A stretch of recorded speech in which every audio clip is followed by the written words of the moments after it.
ਤੁਹਾਡੇ ਆਪਣੇ channel Gagan education ਦੇ ਉੱਪਰ। ਅੱਜ ਅਸੀਂ 7th ਕਲਾਸ NCERT ਹਿਸਟਰੀ ਦੀ ਸੀਰੀਜ਼ ਦੇ ਵਿੱਚ ਲੈ ਕੇ ਆਏ ਹਾਂ ਲੈਸਨ ਨੰਬਰ 9, ਜਿਸ ਦਾ ਨਾਮ ਹੈ ਜੀ ਖੇਤਰੀ ਸੰਸਕ੍ਰਿਤੀਆਂ ਦਾ ਨਿਰਮਾਣ। ਖੇਤਰੀ ਸੰਸਕ੍ਰਿਤੀਆਂ ਦੇ ਨਿਰਮਾਣ ਦੇ ਵਿੱਚ ਅਸੀਂ ਇਸ ਲੈਸਨ ਦੇ ਵਿੱਚੋਂ ਕਾਫੀ ਕੁਝ ਪੜਾਂਗੇ ਜੋ ਕਿ ਸਾਡੇ ਐਗਜ਼ਾਮ ਦੇ ਨਾਲ ਸੰਬੰਧਿਤ ਹੈ ਤੇ ਐਗਜ਼ਾਮ ਦੇ ਪੁਆਇੰਟ ਆਫ ਵਿਊ ਦੇ ਨਾਲ ਬਹੁਤ ਹੀ ਜ਼ਿਆਦਾ ਇੰਪੋਰਟੈਂਟ ਹੈ, ਮਹੱਤਵਪੂਰਨ ਹੈ। ਤਾਂ ਅਸੀਂ ਪਿਛਲੇ ਕੁਝ ਲੈਸਨਸ ਦੇ ਵਿੱਚ 7th ਕਲਾਸ ਦੀ NCERT ਦੇ ਵਿੱਚ ਕਾਫੀ ਜਿਹੜੇ ਲੈਸਨਸ ਨੇ ਉਹ ਕਵਰ ਕਰ ਚੁੱਕੇ ਹਾਂ। ਤਾਂ 9ਵਾਂ ਲੈਸਨ ਆ ਜਿਹੜਾ ਅਸੀਂ ਸ਼ੁਰੂ ਕਰਨ ਜਾ ਰਹੇ ਹਾਂ ਜੀ।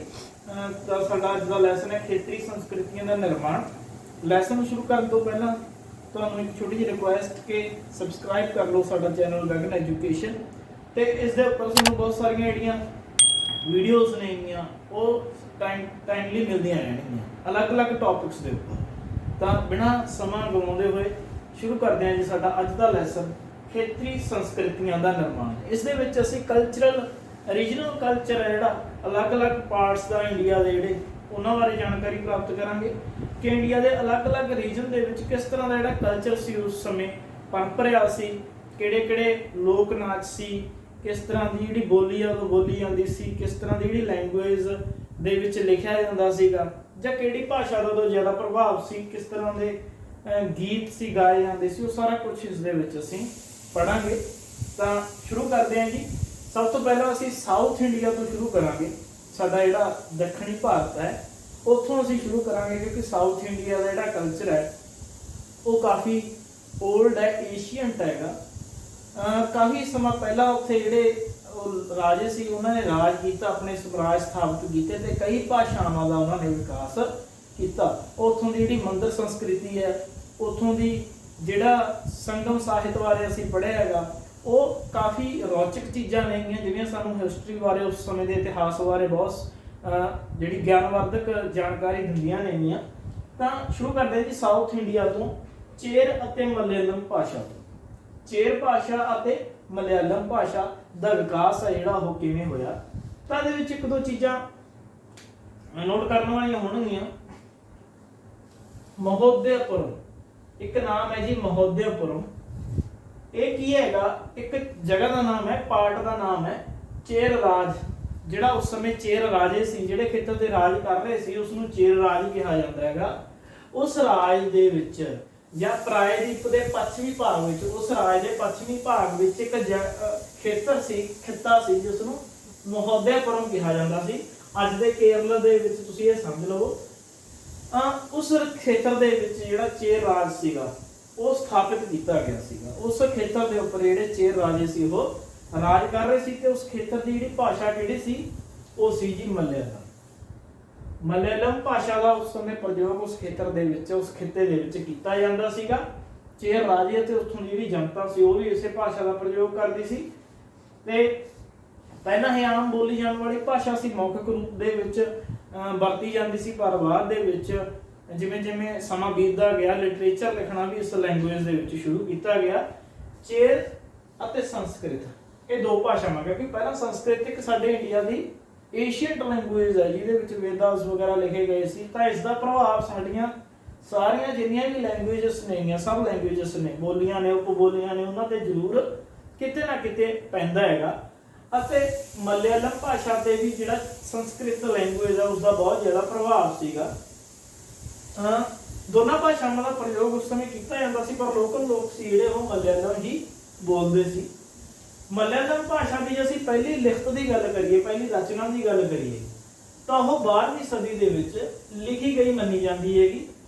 ਤੇ ਜੇ ਉਸ ਰਚਨਾ ਨੂੰ ਅਸੀਂ ਪੜ੍ਹਦੇ ਹਾਂ, ਜਦੋਂ ਦੇਖਦੇ ਆਂਗੇ ਤਾਂ ਸਾਨੂੰ ਪੜ੍ਹਨ ਤੋਂ ਪਤਾ ਲੱਗਦਾ ਕਿ ਉਸ ਜਿਹੜੀ ਰਾਈਟਿੰਗ ਸੀ ਉਹ ਕਿਤਾਬ ਜਾਂ ਕੋਈ ਗ੍ਰੰਥ ਕੁਝ ਵੀ ਲਿਖਿਆ ਗਿਆ ਸੀ, ਜਿਹੜੀ ਰਚਨਾ ਸੀ ਉਸ ਦੇ ਉੱਪਰ ਸੰਸਕ੍ਰਿਤ ਲੈਂਗੁਏਜ ਦਾ ਬਹੁਤ ਜ਼ਿਆਦਾ ਪ੍ਰਭਾਵ ਸੀ। ਉਸ ਦੇ ਪ੍ਰਭਾਵ ਹੇਠ ਹੀ ਇਹ ਜਿਹੜੀ ਰਚਨਾ ਸੀ ਉਹ ਲਿਖੀ ਗਈ ਸੀ। ਇਸੇ ਤਰ੍ਹਾਂ ਮਲਿਆਲਮ ਭਾਸ਼ਾ ਦੀ ਇੱਕ ਹੋਰ ਜਿਹੜੀ ਰਚਨਾ ਉਹ ਸਾਨੂੰ ਵੇਖਣ ਨੂੰ ਮਿਲਦੀ ਹੈ ਜੀ, ਉਸ ਦਾ ਨਾਮ ਹੈ ਲੀਲਾ ਤਿਲਕਮ। ਲੀਲਾ ਤਿਲਕਮ 14ਵੀਂ ਸਦੀ ਦੇ ਵਿੱਚ ਲਿਖੀ ਗਈ ਇੱਕ ਗ੍ਰੰਥ ਜਾਂ ਵੇਦ ਜਾਂ ਕਿਤਾਬ ਦਾ ਨਾਮ ਹੈਗਾ, ਜਿਹੜੀ ਕਿ ਕਿਸ ਤੇ ਲਿਖੀ ਗਈ ਸੀਗੀ? ਇਹਦਾ ਜਿਹੜਾ ਵਿਸ਼ਾ ਸੀ ਉਹ ਵਿਆਕਰਨ ਸੀ ਅਤੇ ਕਾਵਿ ਸ਼ਾਸਤਰ। ग्रामर बारे ਅਤੇ ਜਿਹੜੀਆਂ ਕਾਵਿ ਸ਼ਾਸਤਰ ਹੈ ਉਸ ਬਾਰੇ ਇਸ ਬੁੱਕ ਦੇ ਵਿੱਚ ਲੀਲਾ ਤਿਲਕਮ ਦੇ ਵਿੱਚ ਲਿਖਿਆ ਗਿਆ ਸੀਗਾ। ਅਤੇ ਇਹ ਜਿਹੜੀ ਬੁੱਕ ਸੀਗੀ ਉਹ ਮਣੀ ਪ੍ਰਵਾਲਮ ਸ਼ੈਲੀ ਦੇ ਵਿੱਚ ਲਿਖੀ ਗਈ ਸੀ। ਇੱਕ ਖਾਸ ਜਿਹੜੀ ਸ਼ੈਲੀ ਹੈਗੀ ਲਿਖਣ ਦੀ ਕਲਾ ਸੀ ਜਿਹੜੀ ਸਾਊਥ ਇੰਡੀਆ ਦੇ ਵਿੱਚ ਉਸ ਸਮੇਂ ਵਰਤੀ ਜਾਂਦੀ ਸੀ, ਮਣੀ ਪ੍ਰਵਾਲਮ। ਉਸ ਕਲਾ ਦੇ ਵਿੱਚ, ਉਸ ਸ਼ੈਲੀ ਦੇ ਵਿੱਚ, ਉਸ ਸ਼ੈਲੀ ਦੇ ਪ੍ਰਭਾਵ ਹੇਠ ਜਿਹੜੀ ਬੁੱਕ ਹੈ ਜਿਹੜੀ ਕਿ ਵਿਆਕਰਨ ਤੇ ਕਾਵਿ ਸ਼ਾਸਤਰ ਦੇ ਆਧਾਰਿਤ ਸੀ ਉਹ ਲਿਖੀ ਗਈ ਸੀ, ਲੀਲਾ ਤਿਲਕਮ। ਤੇ ਮਣੀ ਪ੍ਰਵਾਲਮ ਜਿਹੜੀ ਸ਼ੈਲੀ ਸੀ ਜਿਹੜੀ ਉਸ ਸਮੇਂ ਸਾਊਥ ਇੰਡੀਆ ਦੇ ਵਿੱਚ ਕਾਫੀ ਪ੍ਰਚਲਿਤ ਸੀਗੀ। ਉਸੇ ਦੇ ਅਨੁਸਾਰ ਜਿਹੜੀਆਂ ਸੀ ਕਵਿਤਾਵਾਂ ਸੀ, ਰਚਨਾਵਾਂ ਸੀ ਉਹ ਰਚੀਆਂ ਜਾਂਦੀਆਂ ਸੀ। ਤਾਂ ਇਸ ਦਾ ਸ਼ਾਬਦਿਕ ਅਰਥ ਹੈ ਜੀ ਹੀਰਾ ਅਤੇ ਮੂੰਗਾ। ਮਣੀ ਪ੍ਰਵਾਲਮ ਦਾ ਜਿਹੜਾ ਸ਼ਾਬਦਿਕ ਅਰਥ ਹੈ ਉਹ ਹੈ ਜੀ ਹੀਰਾ ਅਤੇ ਮੂੰਗਾ। ਤਾਂ ਇਹ ਤਾਂ ਸੀ ਜੀ ਚੇਰ ਅਤੇ ਮਲਿਆਲਮ ਭਾਸ਼ਾ ਦਾ ਵਿਕਾਸ ਹੈ ਜਿਹੜਾ ਕਿਵੇਂ ਹੋਇਆ। ਚੇਰ ਰਾਜਿਆਂ ਤੋਂ ਅਸੀਂ ਗੱਲ ਸ਼ੁਰੂ ਕੀਤੀ ਸੀ। ਮਹੋਦਯਪੁਰਮ ਜਿਹੜਾ ਇਲਾਕਾ ਸੀ ਜਿਹੜਾ ਅੱਜ ਦਾ ਕੇਰਲ ਹੈਗਾ, ਉੱਥੇ ਚੇਰ ਰਾਜਿਆਂ ਨੇ ਆਪਣਾ ਰਾਜ ਸਥਾਪਿਤ ਕੀਤਾ ਸੀ, ਜਿੱਥੇ ਚੇਰ ਅਤੇ ਮਲਿਆਲਮ ਲੈਂਗੁਏਜ ਜਿਹੜੀ ਉਹ ਬੋਲੀ ਜਾਂਦੀ ਸੀਗੀ। ਸੰਸਕ੍ਰਿਤ ਦਾ ਪ੍ਰਭਾਵ ਉਸ ਇਲਾਕੇ ਦੇ ਵਿੱਚ ਪਹਿਲਾਂ ਵਾਂਗ ਹੈ ਸੀ, ਪਰ ਜ਼ਿਆਦਾਤਰ ਲੋਕ ਸੀ ਜਿਹੜੇ ਆਮ ਬੋਲਚਾਲ ਲਈ ਮਲਿਆਲਮ ਭਾਸ਼ਾ ਦਾ ਪ੍ਰਯੋਗ ਕਰਦੇ ਸੀ। ਮਲਿਆਲਮ ਭਾਸ਼ਾ ਦੀ ਇਹ ਪਹਿਲੀ ਰਚਨਾ ਦੀ ਗੱਲ ਕਰੀਏ ਤਾਂ ਸਾਨੂੰ 12ਵੀਂ ਸਦੀ ਦੇ ਵਿੱਚ ਦੇਖਣ ਨੂੰ ਮਿਲਦੀ ਹੈ, ਜਿੱਥੇ ਸੰਸਕ੍ਰਿਤ ਨੇ ਕਾਫੀ ਡੂੰਘਾ ਪ੍ਰਭਾਵ ਜਿਹੜਾ ਛੱਡਿਆ ਹੋਇਆ ਸੀ। ਉਸ ਤੋਂ ਬਾਅਦ ਜੇ ਅਸੀਂ ਰਚਨਾ ਦੀ ਇੱਕ ਹੋਰ ਗੱਲ ਕਰੀਏ ਜਿਹੜੀ ਖਾਸ ਜਿਹੜੀ ਜਾਂ ਮਹੱਤਵਪੂਰਨ ਰਚਨਾ ਮਲਿਆਲਮ ਲੈਂਗੁਏਜ ਦੀ, ਉਹ ਲੀਲਾ ਤਿਲਕਮ ਹੈ ਜੀ, ਜਿਹੜੀ ਕਿ 14ਵੀਂ ਸਦੀ ਦੇ ਵਿੱਚ ਲਿਖੀ ਗਈ ਸੀ ਵਿਆਕਰਨ ਅਤੇ ਕਾਵਿ ਸ਼ਾਸਤਰ ਦੇ ਉੱਪਰ। ਅਤੇ ਇਹ ਜਿਹੜੀ ਬੁੱਕ ਹੈ ਉਹ ਮਣੀ ਪ੍ਰਵਾਲਮ ਸ਼ੈਲੀ ਦੇ ਵਿੱਚ ਲਿਖੀ ਗਈ ਸੀ। ਹੁਣ ਉਸ ਤੋਂ ਬਾਅਦ ਗੱਲ ਕਰਦੇ ਜੀ ਅਲੱਗ-ਅਲੱਗ ਸ਼ਾਸਕ ਜਿਹੜੇ ਵੱਖ-ਵੱਖ ਖੇਤਰਾਂ ਤੇ ਸ਼ਾਸਨ ਕਰਦੇ ਸੀਗੇ, ਉਹ ਕੁਝ ਰਿਲੀਜੀਅਸ ਰਿਚੁਅਲਸ ਨੂੰ ਫੋਲੋ ਕਰਦੇ ਹੁੰਦੇ ਸੀ, ਧਾਰਮਿਕ ਰੀਤੀ ਰਿਵਾਜਾਂ ਨੂੰ ਫੋਲੋ ਕਰਦੇ ਸੀ। ਉਹਨਾਂ ਦੇ ਅਲੱਗ ਸੰਪਰਦਾਵਾਂ ਸੀ, ਪਰੰਪਰਾਵਾਂ ਸੀਗੀਆਂ। ਤਾਂ ਇਸੇ ਤਰ੍ਹਾਂ ਸਾਡੇ ਸੈਂਟਰਲ ਇੰਡੀਆ ਦੇ ਵਿੱਚ ਉੜੀਸਾ ਦੇ ਵਿੱਚ ਜੇ ਅਸੀਂ ਦੇਖੀਏ ਤਾਂ ਇੱਕ ਬੜਾ ਪ੍ਰਸਿੱਧ ਮੰਦਿਰ ਹੈ ਜੀ ਉੜੀਸਾ ਦੇ ਸ਼ਹਿਰ ਪੁਰੀ ਦੇ ਵਿੱਚ, ਜਿਸ ਨੂੰ ਅਸੀਂ ਜਗਨਨਾਥ ਜੀ ਦਾ ਮੰਦਿਰ ਦੇ ਨਾਮ ਨਾਲ ਜਾਣਦੇ ਹੈਗੇ। ਬੜੀ ਰਥ ਯਾਤਰਾ ਨਿਕਲਦੀ ਹੈਗੀ ਪੂਰੇ ਦੇਸ਼ ਦੇ ਵਿੱਚ, ਇੱਕ ਤਿਉਹਾਰ ਦੇ ਵਾਂਗ ਉਹ ਜਿਹੜੀ ਰਥ ਯਾਤਰਾ ਉਹ ਦੇਖੀ ਜਾਂਦੀ ਹੈਗੀ। ਤਾਂ ਜਗਨਨਾਥ ਇੱਕ ਸੰਪਰਦਾਇ ਹੈ। ਜਗਨਨਾਥ ਹੁਣ ਕੀ ਬਣ ਚੁੱਕਿਆ, ਇੱਕ ਆਪਣੇ ਆਪ ਦੇ ਵਿੱਚ ਸਬ ਰਿਲੀਜਨ ਬਣ ਚੁੱਕਿਆ ਹੈਗਾ। ਉੱਥੋਂ ਦੇ ਲੋਕ ਨੇ ਜਿਹੜੇ ਉਹ ਇੰਨਾ ਕੁ ਉਸ ਦੇ ਪ੍ਰਤੀ ਸਮਰਪਿਤ ਨੇ ਜਗਨਨਾਥ ਦੇ ਪ੍ਰਤੀ। ਤੇ ਇਸ ਦੀ ਜਿਹੜੀ ਪਰੰਪਰਾ ਹੈਗੀ, ਇਸ ਦੀ ਜਿਹੜੀ ਚੱਲੀ ਆ ਰਹੀ ਹੈ ਇਤਿਹਾਸ ਹੈ, ਤਾਂ ਇਸ ਨੂੰ ਜਾਣਨਾ ਸਾਡੇ ਲਈ ਬਹੁਤ ਜ਼ਰੂਰੀ ਹੈਗਾ। ਸਭ ਤੋਂ ਪਹਿਲਾਂ ਤਾਂ ਜੇ ਅਸੀਂ ਜਗਨਨਾਥ ਦੀ ਗੱਲ ਕਰੀਏ, ਸੌਰੀ ਸਪੈਲਿੰਗ ਮਿਸਟੇਕ ਹੈ ਜੀ, ਜਗਨਨਾਥ।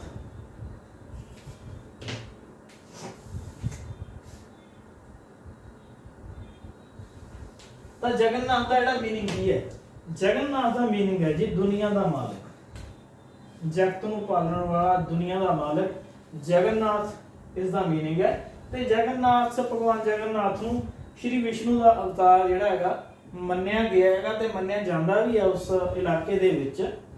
ਤੇ ਜਗਨਨਾਥ ਜਿਹੜੀ ਪਰੰਪਰਾ ਹੈਗੀ ਉਹਦਾ ਜਿਹੜਾ ਇਤਿਹਾਸ ਅਸੀਂ ਦੇਖੀਏ ਤਾਂ ਉਹ ਪਹਿਲਾਂ ਜਿਹੜੇ ਉੱਥੋਂ ਦੇ ਜਨਜਾਤੀ ਲੋਕ ਸੀਗੇ, ਟ੍ਰਾਈਬਲ ਪੀਪਲ ਸੀ, ਕਿਉਂਕਿ ਰਥ ਯਾਤਰਾ ਜਦੋਂ ਕੱਢਦੇ ਸੀ ਤਾਂ ਸ਼੍ਰੀ ਜਗਨਨਾਥ ਜੀ ਦੀ ਇੱਕ ਮੂਰਤੀ ਬਣਾ ਲਈ ਜਾਂਦੀ ਸੀ, ਕਾਸਟ ਪ੍ਰਤਿਮਾ ਬਣਾਈ ਜਾਂਦੀ ਸੀ, ਤੇ ਉਹ ਪ੍ਰਤਿਮਾ ਜਨਜਾਤੀ ਲੋਕਾਂ ਦੁਆਰਾ ਬਣਾਈ ਜਾਂਦੀ ਸੀ।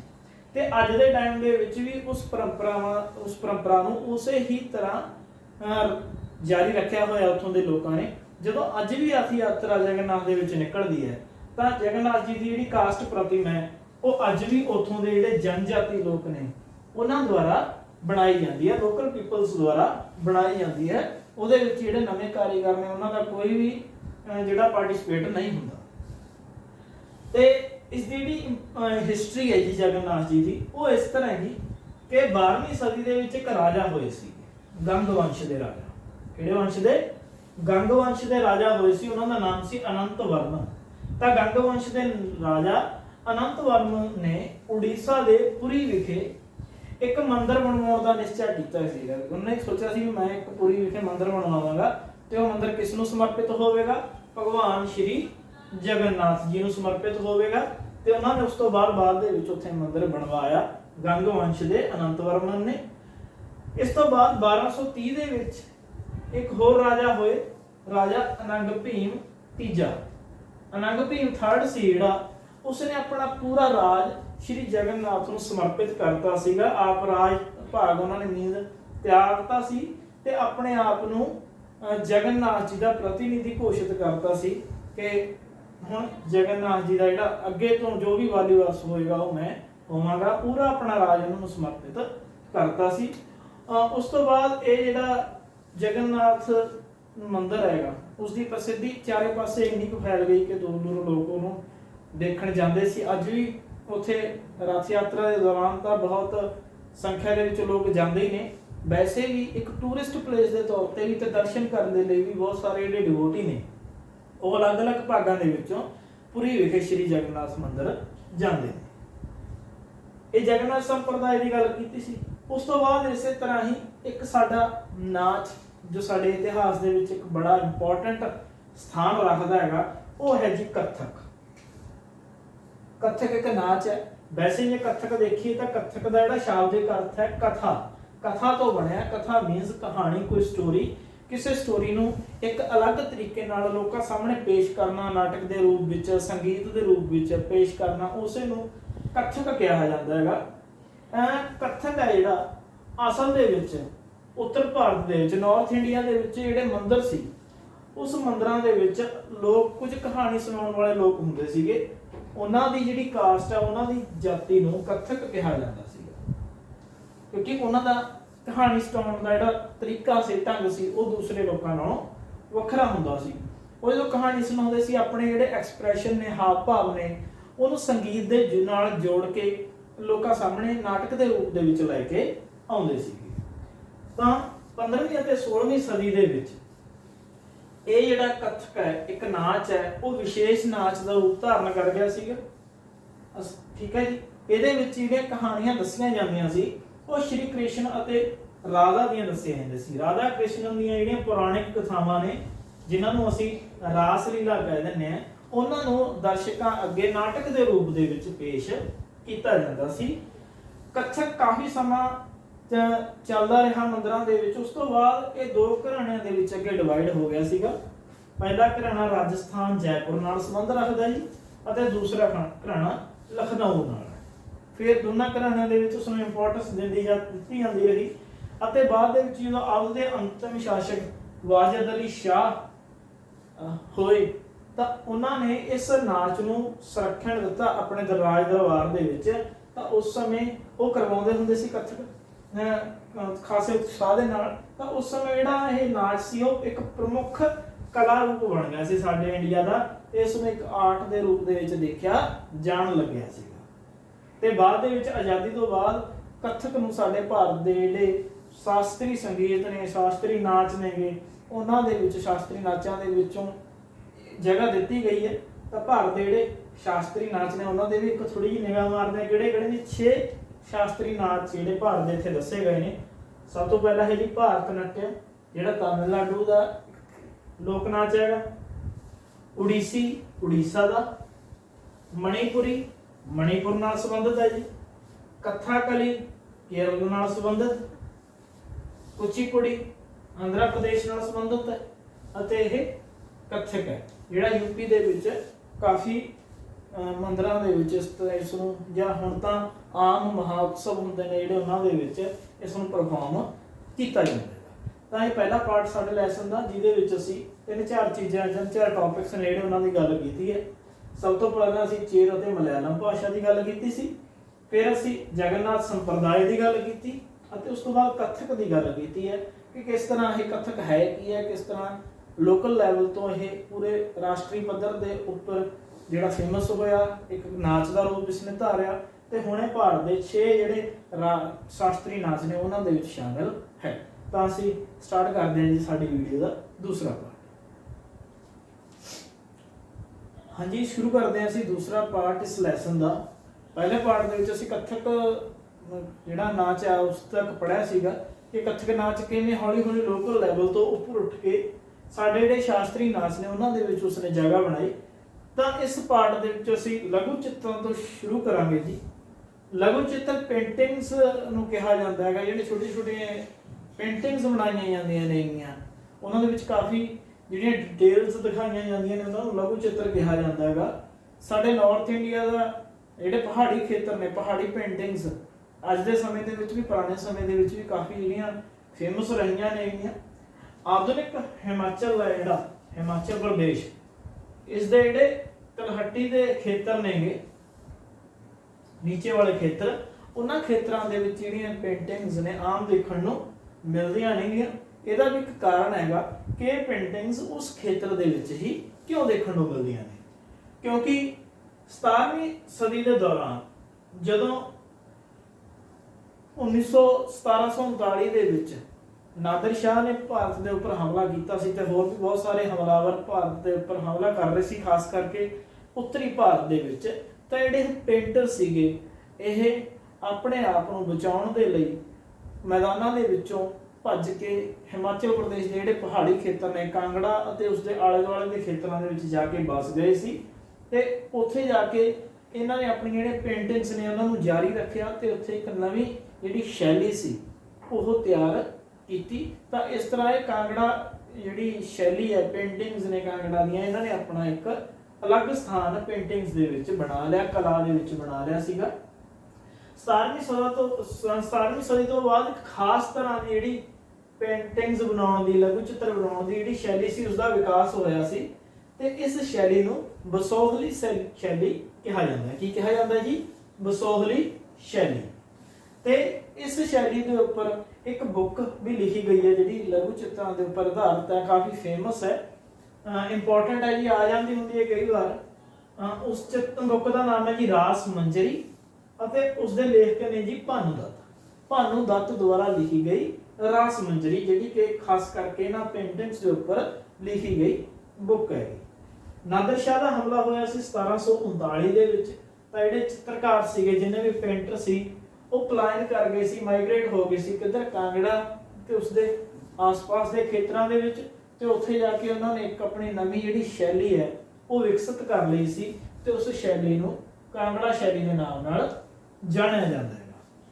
18ਵੀਂ ਸਦੀ ਤੱਕ ਆਉਂਦੇ ਇਹ ਜਿਹੜੀ ਨਵੀਂ ਇੱਕ ਹੋਰ ਇਹ ਨਵੀਂ ਸ਼ੈਲੀ, ਇਹਦੇ ਵਿੱਚ ਕਿਹੜੇ ਫੀਚਰਸ ਐਡ ਹੋਏ ਸੀਗੇ?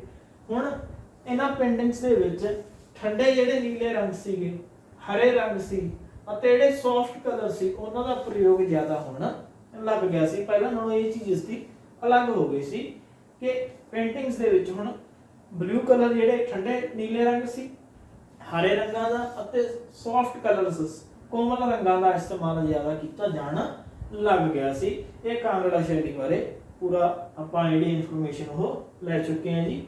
ਤੇ ਜਿਹੜੇ ਸਬਜੈਕਟ ਹੁੰਦੇ ਸੀ, ਜਿਸ ਸਬਜੈਕਟ ਤੇ ਪੇਂਟਿੰਗਸ ਬਣਾਈਆਂ ਜਾਂਦੀਆਂ ਸੀਗੀਆਂ, ਉਹਨਾਂ ਸਬਜੈਕਟਾਂ ਨੂੰ ਕਾਵਿ ਰੂਪ ਦੇ ਵਿੱਚ ਦਿਖਾਇਆ ਜਾਂਦਾ ਸੀ। ਕਿਸ ਰੂਪ ਦੇ ਵਿੱਚ ਦਿਖਾਇਆ ਜਾਂਦਾ ਸੀ ਜੀ? ਕਾਵਿ ਰੂਪ ਦੇ। ਤਾਂ ਇਹ ਤਾਂ ਸੀ ਜੀ ਲਘੂ ਚਿੱਤਰਾਂ ਬਾਰੇ। ਲਘੂ ਚਿੱਤਰ ਨਾਰਥ ਇੰਡੀਆ ਦੇ ਵਿੱਚ ਜਿਹੜੇ ਪੇਂਟਰ ਸੀਗੇ ਉਹਨਾਂ ਨੇ ਇੱਕ ਖਾਸ ਜਿਹੜੀ ਸ਼ੈਲੀ ਡਿਵੈਲਪ ਕੀਤੀ ਸੀ। ਪਰ ਜਦੋਂ ਇੱਥੋਂ ਦੇ ਹਮਲਿਆਂ ਤੋਂ ਬਚਣ ਦੇ ਲਈ, ਨਾਦਰ ਸ਼ਾਹ ਜਾਂ ਹੋਰ ਹਮਲਾਵਰਾਂ ਤੋਂ ਬਚਣ ਦੇ ਲਈ ਉਹ ਕਾਂਗੜਾ ਤੇ ਉਸਦੇ ਆਸ-ਪਾਸ ਦੇ ਖੇਤਰਾਂ ਦੇ ਵਿੱਚ ਜਾ ਕੇ ਵਸ ਗਏ, ਜਿੱਥੇ ਉਹਨਾਂ ਨੇ ਇੱਕ ਨਵੀਂ ਸ਼ੈਲੀ ਡਿਵੈਲਪ ਕੀਤੀ, ਕਾਂਗੜਾ ਸ਼ੈਲੀ। ਉਸਦੇ ਵਿੱਚ ਕੁਝ ਫੀਚਰ ਐਡ ਕੀਤਾ, ਜਿਵੇਂ ਠੰਡੇ ਨੀਲੇ, ਹਰੇ ਤੇ ਸੌਫਟ ਕਲਰ ਸੀ, ਉਹਨਾਂ ਦਾ ਇਸਤੇਮਾਲ ਉਹਨਾਂ ਨੇ ਸ਼ੁਰੂ ਕਰਤਾ ਸੀ। ਤੇ ਇੱਕ 17ਵੀਂ ਸਦੀ ਤੋਂ ਬਾਅਦ ਲਘੂ ਚਿੱਤਰਾਂ ਦੀ ਜਿਹੜੀ ਨਵੀਂ ਸ਼ੈਲੀ ਵਿਕਸਿਤ ਕੀਤੀ ਗਈ ਸੀ ਉਸ ਨੂੰ ਬਸੋਹਲੀ ਸ਼ੈਲੀ ਕਿਹਾ ਜਾਂਦਾ ਹੈ।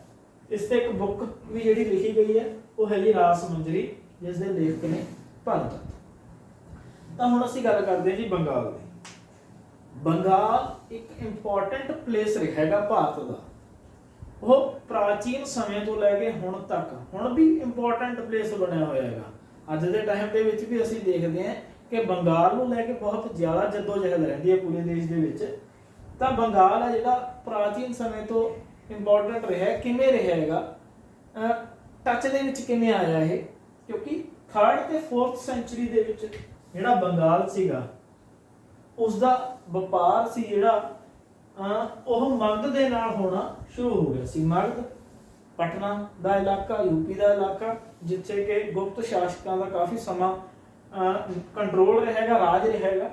ਤਾਂ ਉਸ ਇਲਾਕੇ ਦੇ ਨਾਲ ਬੰਗਾਲ ਦੇ ਵਪਾਰਕ ਸੰਬੰਧ ਸੀ ਜਿਹੜੇ ਉਸ ਸਮੇਂ ਬਣ ਗਏ ਸੀ।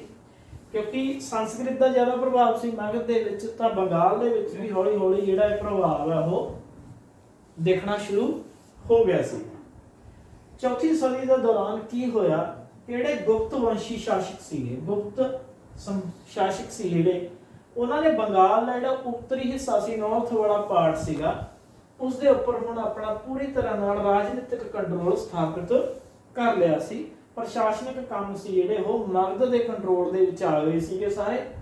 ਤਾਂ ਇਹਨਾਂ ਨੇ ਉੱਥੇ ਬ੍ਰਾਹਮਣਾਂ ਨੂੰ ਵਸਾਉਣਾ ਸ਼ੁਰੂ ਕਰ ਦਿੱਤਾ ਗਿਆ ਸੀਗਾ, ਤੇ ਬ੍ਰਾਹਮਣਾਂ ਨੂੰ ਉੱਥੇ ਵਸਾਉਣ ਦੇ ਨਾਲ ਕੀ ਹੋਇਆ ਕਿ ਉਸ ਖੇਤਰ ਦੇ ਵਿੱਚ ਉੱਤਰੀ ਜਿਹੜਾ ਬੰਗਾਲ ਹੈ ਉਸ ਖੇਤਰ ਦੇ ਵਿੱਚ ਸੰਸਕ੍ਰਿਤ ਜਿਹੜੀ ਲੈਂਗੁਏਜ ਸੀ ਉਸ ਦਾ ਇਫੈਕਟ ਪਹਿਲਾਂ ਨਾਲੋਂ ਹੋਰ ਵੀ ਜ਼ਿਆਦਾ ਪੈਣ ਲੱਗ ਗਿਆ ਸੀਗਾ। ਉਸ ਤੋਂ ਬਾਅਦ ਸਮਾਂ ਬੀਤਦਾ ਗਿਆ, ਇਹ ਚੀਜ਼ਾਂ ਐਵੇਂ ਹੀ ਚੱਲਦੀਆਂ ਗਈਆਂ। ਹੌਲੀ ਹੌਲੀ ਜਿਹੜੇ ਦੂਸਰੇ ਸ਼ਾਸਕ ਆਏ, ਸੁਲਤਾਨ ਆਏ, ਮੁਗਲ ਆਏ, ਉਹਨਾਂ ਨੇ ਵੀ ਬੰਗਾਲ ਨੂੰ ਜਿੱਤਣ ਦੀ ਕੋਸ਼ਿਸ਼ ਕੀਤੀ ਤੇ 1586 ਦੇ ਵਿੱਚ 1586 ਦੇ ਵਿੱਚ ਅਕਬਰ ਨੇ ਕੀ ਕੀਤਾ ਸੀ, ਬੰਗਾਲ ਨੂੰ ਜਿੱਤ ਲਿਆ ਸੀ। ਅਤੇ ਜਿੱਤਣ ਤੋਂ ਬਾਅਦ ਇਹ ਅਕਬਰ ਦਾ ਇੱਕ ਖੇਤਰੀ ਸੂਬਾ ਬਣ ਗਿਆ ਸੀ। ਜਿਹੜਾ ਬੰਗਾਲ ਸੀ ਉਹ ਅਕਬਰ ਦਾ ਕੀ ਬਣ ਗਿਆ ਸੀ ਜੀ, ਖੇਤਰੀ ਸੂਬਾ ਬਣ ਗਿਆ ਸੀ। ਤੇ ਅਕਬਰ ਨੇ ਉੱਥੇ ਪ੍ਰਸ਼ਾਸਨ ਦੇ ਕੰਮਾਂ ਦੇ ਵਿੱਚ ਜਿਹੜੀ ਭਾਸ਼ਾ ਦਾ ਇਸਤੇਮਾਲ ਕਰਨਾ ਸ਼ੁਰੂ ਕੀਤਾ ਸੀ ਉਹ ਸੀ ਫਾਰਸੀ। ਫਾਰਸੀ ਲੈਂਗੁਏਜ ਦਾ ਇਸਤੇਮਾਲ ਕਰਨਾ ਸ਼ੁਰੂ ਕੀਤਾ ਤਾਂ ਫਾਰਸੀ ਦਾ ਜਿਹੜਾ ਪ੍ਰਭਾਵ ਸੀ ਉਹ ਉੱਥੇ ਵਧਣ ਲੱਗ ਗਿਆ, ਸੰਸਕ੍ਰਿਤ ਦਾ ਪ੍ਰਭਾਵ ਘਟਣ ਲੱਗ ਗਿਆ ਸੀਗਾ। ਤੇ ਜਿਹੜੀ ਬੰਗਾਲੀ ਲੈਂਗੁਏਜ ਸੀ ਉਹ ਅਜੇ ਵੀ ਇੱਕ ਖੇਤਰੀ ਭਾਸ਼ਾ ਦੇ ਰੂਪ ਦੇ ਵਿੱਚ ਵਿਕਸਿਤ ਹੋ ਰਹੀ ਸੀ ਨਾਲ ਨਾਲ ਦੂਸਰੀਆਂ ਭਾਸ਼ਾਵਾਂ ਦੇ। ਮੇਨ ਜਿਹੜੀ ਲੈਂਗੁਏਜ ਸੀ ਉਹ ਪਹਿਲਾਂ ਸੰਸਕ੍ਰਿਤ ਰਹੀ, ਫਿਰ ਫਾਰਸੀ ਆ ਗਈ ਜਿਹੜੀ ਪ੍ਰਸ਼ਾਸਨ ਦੀ ਭਾਸ਼ਾ ਸੀ, ਤੇ ਬੰਗਾਲੀ ਸੀ ਜਿਹੜੀ ਸਾਈਡ ਬਾਈ ਸਾਈਡ ਉਹਦਾ ਜਿਹੜਾ ਡਿਵੈਲਪਮੈਂਟ ਹੈ ਉਹ ਹੁੰਦੀ ਰਹੀ ਸੀ। ਜੇ ਬੰਗਾਲੀ ਲਿਟਰੇਚਰ ਦੀ ਅਸੀਂ ਗੱਲ ਕਰੀਏ ਤਾਂ ਬੰਗਾਲੀ ਲਿਟਰੇਚਰ ਨੂੰ ਸ਼ੁਰੂਆਤੀ ਦੌਰ ਦੇ ਵਿੱਚ ਦੋ ਭਾਗਾਂ ਦੇ ਵਿੱਚ ਵੰਡਿਆ ਜਾਂਦਾ ਹੈਗਾ। ਪਹਿਲਾ ਪਾਰਟ ਉਹ ਹੈ ਜਿਸ ਤੇ ਸੰਸਕ੍ਰਿਤ ਦਾ ਬਹੁਤ ਜ਼ਿਆਦਾ ਪ੍ਰਭਾਵ ਹੈ, ਜਿਸ ਨੂੰ ਸੰਸਕ੍ਰਿਤ ਦਾ ਰਿਣੀ ਕਿਹਾ ਜਾਂਦਾ ਹੈ। ਸੰਸਕ੍ਰਿਤ ਤੋਂ ਚੀਜ਼ਾਂ ਲੈ ਕੇ ਡਰਾਈਵ ਕਰਕੇ ਇਹਨਾਂ ਨੇ ਆਪਣਾ ਜਿਹੜਾ ਲਿਟਰੇਚਰ ਹੈ ਉਹ ਤਿਆਰ ਕੀਤਾ ਹੈ। ਤੇ ਦੂਸਰਾ ਜਿਹੜਾ ਪਾਰਟ ਹੈ ਉਹ ਆਜ਼ਾਦ ਹੈ, ਇੰਡੀਪੈਂਡੈਂਟ ਹੈ, ਜਿਸ ਤੇ ਕਿਸੇ ਹੋਰ ਲੈਂਗੁਏਜ ਦਾ ਕੋਈ ਪ੍ਰਭਾਵ ਨਹੀਂ ਹੈਗਾ। ਉਹ ਸ਼ੁੱਧ ਬੰਗਾਲੀ ਦੇ ਵਿੱਚ ਲਿਖਿਆ ਗਿਆ ਸਾਹਿਤ ਹੈਗਾ। ਤਾਂ ਪਹਿਲਾ ਜਿਹੜਾ ਸੰਸਕ੍ਰਿਤ ਦਾ ਰਿਣੀ ਹੈ ਪਾਰਟ, ਉਸ ਦੇ ਵਿੱਚ ਕਿਹੜੀਆਂ ਚੀਜ਼ਾਂ ਲਿਖੀਆਂ ਗਈਆਂ ਨੇ, ਸੰਸਕ੍ਰਿਤ ਦੇ ਜਿਹੜੇ ਮਹਾਕਾਵ ਸੀਗੇ, ਵੇਦ ਸੀਗੇ, ਉਹਨਾਂ ਦਾ ਅਨੁਵਾਦ ਕੀਤਾ ਗਿਆ। ਇਸ ਕਰਕੇ ਸੰਸਕ੍ਰਿਤ ਦਾ ਪ੍ਰਭਾਵ ਇਸ ਤੇ ਲਾਜ਼ਮੀ ਤੌਰ ਤੇ ਹੋਵੇਗਾ। ਜਦੋਂ ਕਿ ਜਿਹੜਾ ਦੂਸਰਾ ਪਾਰਟ ਸੀ ਆਜ਼ਾਦ, ਉਸ ਦੇ ਵਿੱਚ ਨਾਥ ਲਿਟਰੇਚਰ ਸੀ, ਜਿਹੜਾ ਨਾਥਾਂ ਯੋਗੀਆਂ ਵਾਲੇ ਸੀ ਜਿਹੜਾ ਉਹ ਲਿਖਿਆ ਗਿਆ। ਤਾਂ ਇਹ ਲੋਕਲ ਲੈਂਗੁਏਜ ਦੇ ਵਿੱਚ ਲਿਖਿਆ ਗਿਆ ਹੈਗਾ, ਇਸ ਤੇ ਹੋਰ ਕਿਸੇ ਭਾਸ਼ਾ ਦਾ ਕੋਈ ਜ਼ਿਆਦਾ ਪ੍ਰਭਾਵ ਨਹੀਂ ਸੀ। ਮੁਗਲਾਂ ਦਾ ਜਦੋਂ ਇਸ ਤੇ ਕੰਟਰੋਲ ਹੋਇਆ ਤਾਂ ਮੁਗਲਾਂ ਨੇ ਕੰਟਰੋਲ ਕਰਨ ਤੋਂ ਬਾਅਦ ਜਿਹੜਾ ਇੱਥੋਂ ਦਾ ਬੰਗਲਾਦੇਸ਼ ਦੀ ਰਾਜਧਾਨੀ ਅੱਜ ਦੇ ਟਾਈਮ ਦੇ ਵਿੱਚ ਬੰਗਾਲ ਦਾ ਹੀ ਹਿੱਸਾ ਸੀ, ਕਿਉਂਕਿ ਬੰਗਲਾਦੇਸ਼ ਠੀਕ ਹੈ ਜੀ। ਤਾਂ ਉੱਥੋਂ ਦਾ ਜਿਹੜਾ ਸੈਂਟਰਲ ਸ਼ਹਿਰ ਸੀਗਾ ਢਾਕਾ, ਉਸ ਨੂੰ ਆਪਣੀ ਜਿਹੜੀ ਰਾਜਧਾਨੀ ਬਣਾਇਆ ਸੀ। ਅਤੇ ਉੱਥੋਂ ਜਿਹੜੀ ਪ੍ਰਸ਼ਾਸਨ ਦੀ ਭਾਸ਼ਾ ਸੀ ਉਹ ਫਾਰਸੀ ਹੀ ਰੱਖੀ ਸੀ ਉਹਨਾਂ ਨੇ। ਤੇ ਮੁਗਲਾਂ ਨੇ ਉੱਥੇ ਮਸਜਿਦਾਂ ਦਾ ਨਿਰਮਾਣ ਹੈ ਜਿਹੜਾ ਉਹ ਕਰਵਾਉਣਾ ਸ਼ੁਰੂ ਕਰ ਦਿੱਤਾ ਸੀ, ਤਾਂ ਕਿ ਲੋਕਾਂ ਦਾ ਜਿਹੜਾ ਧਰਮ ਪਰਿਵਰਤਨ ਹੈ ਉਹ ਮਸਜਿਦਾਂ ਦੇ ਥਰੂ ਕੀਤਾ ਜਾ ਸਕੇ। ਉਸ ਤੋਂ ਬਾਅਦ ਅਸੀਂ ਨੈਕਸਟ ਟੌਪਿਕ ਦੀ ਗੱਲ ਕਰਦੇ ਹਾਂ ਜੀ, ਪੀਰ ਅਤੇ ਮੰਦਰ। ਕਿਉਂਕਿ ਪੀਰ ਇੱਕ ਨਵਾਂ ਸ਼ਬਦ ਸੀਗਾ, ਮੁਗਲ ਆਏ ਸੀ ਤਾਂ ਮੁਗਲਾਂ ਦੇ ਵਿੱਚ ਜਿਹੜਾ ਸ਼ਬਦ ਸੀ ਪ੍ਰਚਲਿਤ ਸੀ। ਇੱਕ ਗੁਰੂ ਨੂੰ, ਇੱਕ ਸਪਿਰਿਚੁਅਲ ਗਾਈਡ ਨੂੰ, ਅਧਿਆਤਮਿਕ ਮਾਰਗਦਰਸ਼ਕ ਨੂੰ ਪੀਰ ਕਿਹਾ ਜਾਂਦਾ ਸੀ। ਤੇ ਇਹ ਮੰਨਿਆ ਜਾਂਦਾ ਸੀ ਕਿ ਉਸਦੇ ਕੋਲ ਰੱਬੀ ਅਲੌਕਿਕ ਸ਼ਕਤੀਆਂ ਨੇਗੀਆਂ, ਉਹ ਕੁਝ ਵੀ ਕਰ ਸਕਦਾ ਹੈਗਾ। ਤਾਂ ਇਹ ਜਿਹੜਾ ਕਨਸੈਪਟ ਹੈ ਪੀਰ ਵਾਲਾ, ਇਹ ਮੁਗਲਾਂ ਦੇ ਆਉਣ ਤੋਂ ਬਾਅਦ ਬੰਗਾਲ ਦੇ ਵਿੱਚ ਪ੍ਰਚਲਿਤ ਹੋਇਆ ਸੀ।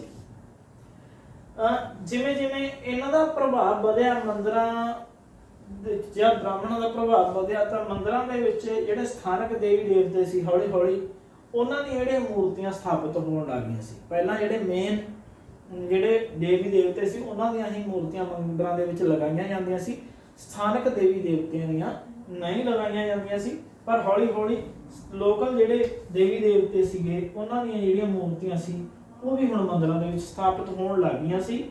ਮੰਦਰਾਂ ਦੀ ਜਿਹੜੀ ਸ਼ੇਪ ਹੁੰਦੀ ਸੀ ਉਹ ਝੋਪੜੀ ਵਰਗੀ ਹੁੰਦੀ ਸੀ। ਕਿਸ ਤਰ੍ਹਾਂ ਬਣਾਈ ਜਾਂਦੀਆਂ ਸੀ, ਝੋਪੜੀ ਵਰਗੇ ਜਿਹੜੇ ਮੰਦਰ ਸੀ ਉਹ ਬਣਾਏ ਜਾਂਦੇ ਸੀਗੇ।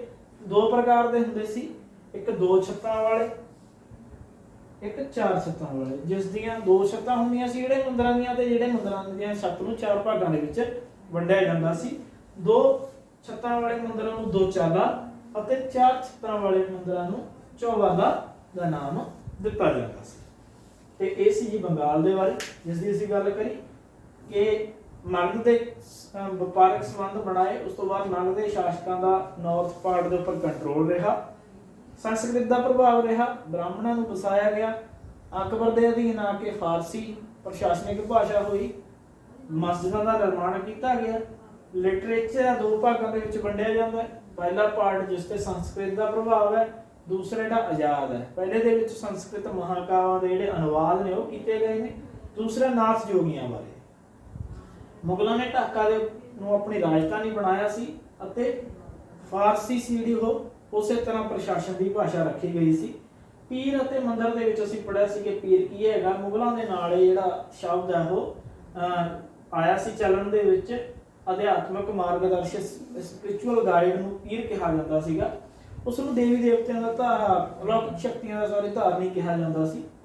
ਉਸ ਤੋਂ ਬਾਅਦ ਹੌਲੀ ਹੌਲੀ ਉੱਥੇ ਲੋਕਲ ਜਿਹੜੇ ਦੇਵੀ ਦੇਵਤੇ ਸੀ ਉਹਨਾਂ ਦੀਆਂ ਮੂਰਤੀਆਂ ਨੂੰ ਵੀ ਮੰਦਿਰਾਂ ਦੇ ਵਿੱਚ ਸਥਾਪਿਤ ਕਰਨਾ ਸ਼ੁਰੂ ਕਰ ਦਿੱਤਾ ਸੀ। ਮੰਦਿਰਾਂ ਦੀ ਜਿਹੜੀ ਸ਼ੇਪ ਸੀ ਉਹ ਝੋਪੜੀ ਵਰਗੀ ਹੁੰਦੀ ਸੀ। ਦੋ ਤਰ੍ਹਾਂ ਦੇ ਮੰਦਿਰ ਬਣਵਾਏ ਜਾਂਦੇ ਸੀ। ਇੱਕ ਉਹ ਜਿਨ੍ਹਾਂ ਦੀਆਂ ਛੱਤਾਂ ਨੂੰ ਦੋ ਭਾਗਾਂ ਦੇ ਵਿੱਚ ਵੰਡਿਆ ਜਾਂਦਾ ਸੀ, ਦੂਸਰਾ ਉਹ ਜਿਨ੍ਹਾਂ ਦੀਆਂ ਛੱਤਾਂ ਨੂੰ ਚਾਰ ਭਾਗਾਂ ਦੇ ਵਿੱਚ ਵੰਡਿਆ ਜਾਂਦਾ ਸੀ। ਦੋ ਭਾਗਾਂ ਵਾਲੇ ਨੂੰ ਦੋ ਚਾਲਾ ਅਤੇ ਚਾਰ ਨੂੰ ਚੌਵਾਲਾ ਕਿਹਾ ਜਾਂਦਾ ਸੀ। ਇਸ ਤੋਂ ਬਾਅਦ ਜਿਹੜਾ ਸਾਡਾ ਲਾਸਟ ਪਾਰਟ ਹੈ ਉਹ ਹੈ ਜੀ ਰਾਜਪੂਤਾਂ ਬਾਰੇ। ਰਾਜਪੂਤਾਨਾ ਜਿਹੜਾ ਰਾਜਸਥਾਨ ਦਾ ਜਿਹੜਾ ਤੇ ਗੁਜਰਾਤ ਦਾ ਇਲਾਕਾ ਹੈ, ਉਸ ਖੇਤਰ ਦੇ ਵਿੱਚ ਜਿਹੜੇ ਰਾਜਪੂਤ ਸ਼ਾਸਕ ਸੀ ਉਹ ਰਾਜ ਕਰਦੇ ਸੀ। ਆਪਾਂ ਨੂੰ ਪੜ੍ਹਦੇ ਹੈਗੇ ਮਹਾਰਾਣਾ ਪ੍ਰਤਾਪ ਬਾਰੇ, ਹੋਰ ਬਹੁਤ ਸਾਰੇ ਸ਼ਾਸਕਾਂ ਬਾਰੇ ਪੜ੍ਹਦੇ ਹਾਂ ਅਸੀਂ। ਤਾਂ ਇਹਨਾਂ ਦੀਆਂ ਕਹਾਣੀਆਂ ਦੇ ਅਸੀਂ ਪੜ੍ਹਦੇ ਹਾਂ ਜਦੋਂ, ਤਾਂ ਇਹਨਾਂ ਦੀਆਂ ਕਹਾਣੀਆਂ ਦੇ ਵਿੱਚ ਹਮੇਸ਼ਾ ਕੁਰਬਾਨੀ ਦੀ ਗੱਲ ਕੀਤੀ ਗਈ ਹੁੰਦੀ ਹੈ, ਤਿਆਗ ਦੀ ਗੱਲ ਕੀਤੀ ਗਈ ਹੁੰਦੀ ਹੈ, ਅਣਖ ਨੂੰ ਉੱਪਰ ਰੱਖਿਆ ਹੁੰਦਾ ਹੈ। ਤਾਂ ਰਾਜਪੂਤਾਂ ਦੇ ਜਿਹੜੇ ਲਿਟਰੇਚਰ ਹੈਗਾ ਉਸ ਦੇ ਵਿੱਚ ਵੀ ਇਸੇ ਚੀਜ਼ ਨੂੰ ਮਹੱਤਤਾ ਜਿਹੜੀ ਉਹ ਦਿੱਤੀ ਗਈ ਹੈ। ਤਾਂ ਇਹ ਸੀ ਸਾਡਾ ਲੈਸਨ ਜੀ, ਖੇਤਰੀ ਸੰਸਕ੍ਰਿਤੀਆਂ ਦਾ ਨਿਰਮਾਣ, ਜਿਹਦੇ ਵਿੱਚ ਅਸੀਂ ਸਾਊਥ ਇੰਡੀਆ ਦੀ ਮਲਿਆਲਮ ਭਾਸ਼ਾ ਦੀ ਗੱਲ ਕੀਤੀ, ਚੇਰ ਰਾਜ ਦੀ ਗੱਲ ਕੀਤੀ, ਕਥਕ ਦੀ ਗੱਲ ਕੀਤੀ, ਲਘੂ ਚਿੱਤਰਾਂ ਦੀ, ਬੰਗਾਲ ਦੀ, ਰਾਜਪੂਤਾਨਾ ਖੇਤਰ ਦੀ ਜਿਹੜੀ ਗੱਲ ਕੀਤੀ ਹੈ। ਇਹ ਸਾਰੇ ਟੌਪਿਕਸ ਇਸ ਲੈਸਨ ਦੇ ਵਿੱਚ ਅਸੀਂ ਕਵਰ ਕੀਤੇ ਨੇ। ਸੈਕੰਡ ਲਾਸਟ ਲੈਸਨ ਸੀ ਸਾਡੇ 7th ਕਲਾਸ NCERT ਹਿਸਟਰੀ ਦਾ। 10th ਲੈਸਨ ਅਸੀਂ ਲੈ ਕੇ ਆਵਾਂਗੇ ਤੁਹਾਡੇ ਸਾਹਮਣੇ ਜਲਦੀ ਹੀ। ਤਾਂ ਸਾਡਾ ਜਿਹੜਾ ਚੈਨਲ ਹੈ ਗਗਨ ਐਜੂਕੇਸ਼ਨ, ਸਬਸਕ੍ਰਾਈਬ ਜ਼ਰੂਰ ਕਰੋ, ਸ਼ੇਅਰ ਕਰੋ ਦੂਸਰੇ ਸਾਥੀਆਂ ਨਾਲ, ਤਾਂ ਕਿ ਵੱਧ ਤੋਂ ਵੱਧ ਜਿਹੜੀਆਂ ਵੀਡੀਓਜ਼ ਨੇ ਉਹਨਾਂ ਨੂੰ ਲੋਕ ਦੇਖਣ। ਤੇ ਉਮੀਦ ਕਰਦੇ ਹਾਂ ਜਿਵੇਂ ਤੁਸੀਂ ਪਸੰਦ ਕਰਦੇ ਹੋ ਦੂਸਰੇ ਵੀ ਇਸ ਵੀਡੀਓਜ਼ ਨੂੰ ਹੀ ਪਸੰਦ ਕਰਨਗੇ। Thank you.